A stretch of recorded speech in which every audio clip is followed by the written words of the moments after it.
Hello, we're in Hove, Hove. which is like Brighton but shorter.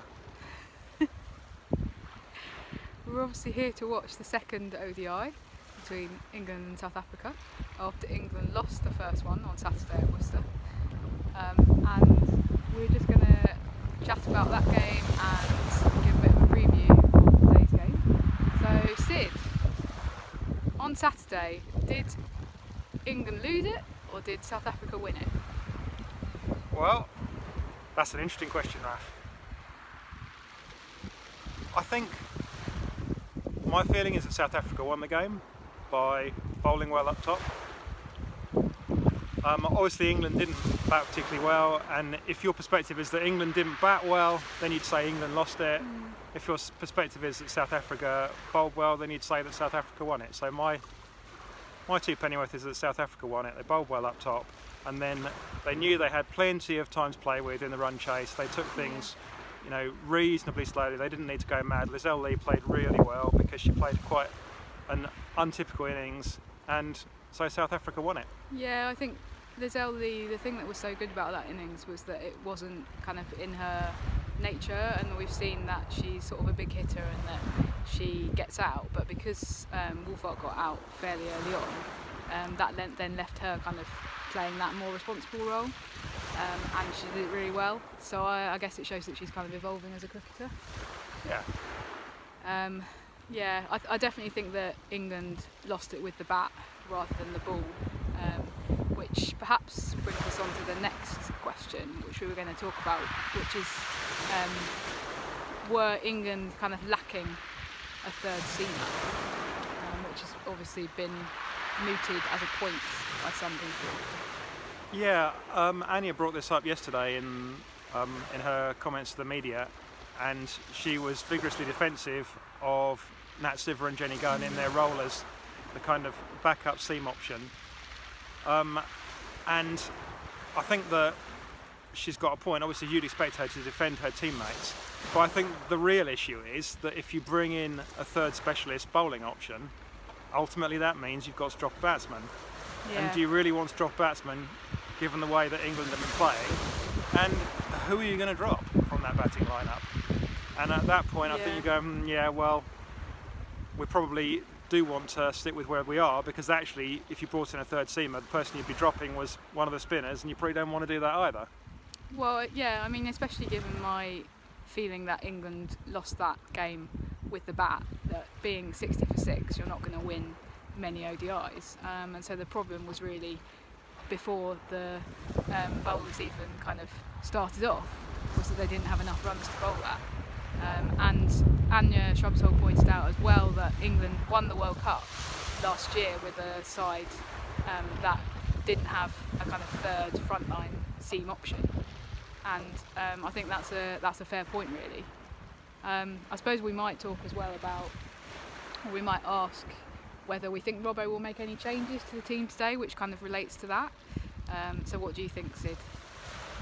Yeah, I think that there's certainly going to be some thoughts in Mark Robinson's mind about potentially that Jenny Gunn didn't have a great game, and that potentially bringing in Georgia Owis to play at what's now her home ground, as much as any women's county cricketers have a home ground.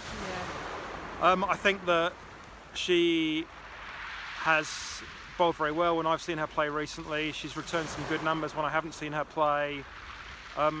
She's a solid batting option, and actually ultimately I think that there's a good case that Georgia Owis is the long-term new Jenny Gunn. So it's kind of a like-for-like replacement. So I think there's a good chance we could see Georgia Owis. Yeah, I mean, I'm Jenny Gunn's biggest fan, but even I have to admit that she didn't have a great game on Saturday, and that's probably going to be where Robbo's looking to change things up. Could he also change up the batting order? Well, yeah, I mean, I kind of wrote that I felt that one of the problems that he's facing is that he's got 4 openers in the side, and obviously, unfortunately, you can only have 2 people open the batting for you. Obviously, on Saturday, he went with Amy Jones and Tammy Beaumont, and I hope that he'll stick with Amy Jones, because I think that okay, she got out for 19, but she, showed some real flair early on in a way that none of the other batsmen did. She played some lovely shots. Bar Catherine Brunt, and Catherine Brunt's innings was much more kind of scratchy at the start. And so, hopefully he'll keep the faith with Amy Jones. But the big question, and the thing I think I would do, is actually bring Danny Wyatt up the order and give her a shot at opening in ODIs as well as T20s. Yeah, the problem with Danny Wyatt is that if she's batting at 6 or 7 and she comes in with 10 overs to go with 300 runs already on the board, then she's in an awesome place and she could potentially get you towards 400. But the other side of that coin is that if it all goes a bit squiffy like it did at Worcester and she winds up coming in with 40 overs to go with nothing on the board, then that really doesn't suit her, because suddenly she's under massive pressure, whereas opening she won't be under that pressure, because she'll know there's plenty of batting still to come and she can play with that more freedom, which is what she needs in order to get the best out of her and to get those big innings that we know that she's capable of hitting. Absolutely. So I think I kind of agree with you. I mean, obviously it's a bit tricky as far as Tammy Beaumont goes. She had a really good World Cup, so potentially dropping her down the order as a reward for that doesn't make great sense. But I think Tammy's got the quality to bat at 3 or 4, and I don't think that Tammy would be so mentally phased by any of those other situations. So, I think that in almost it's a compliment to Tammy, saying, look, we can drop you because we know you can handle this. You can handle that situation, The Tammy Beaumont we've got playing for England now is not the Tammy Beaumont that was playing 6 years ago. It's a whole new player, and she can do that. Okay, and then, so what do we think that England need to do in order to win today and kind of make it so that the final game at Kent on Friday is actually a decider? What do England need to do, Sid? Well, I've done some extensive statistical research on this, and I've discovered that the team that wins international cricket matches is usually the one that scores the most runs. So, ultimately that's what England need to do. But more seriously, they need to score runs up top. You're not going to win very many international cricket matches when you're 60 odd for 6.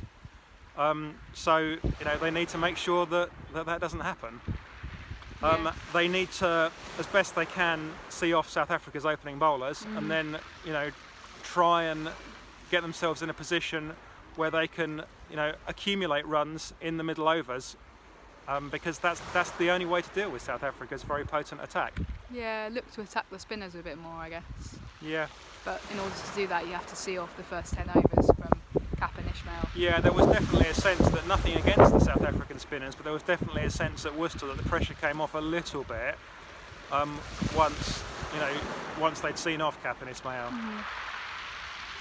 Okay, well, we'll be watching, and we'll be bringing you a video update in the innings break and then a wrap-up video at the end. So, see you there.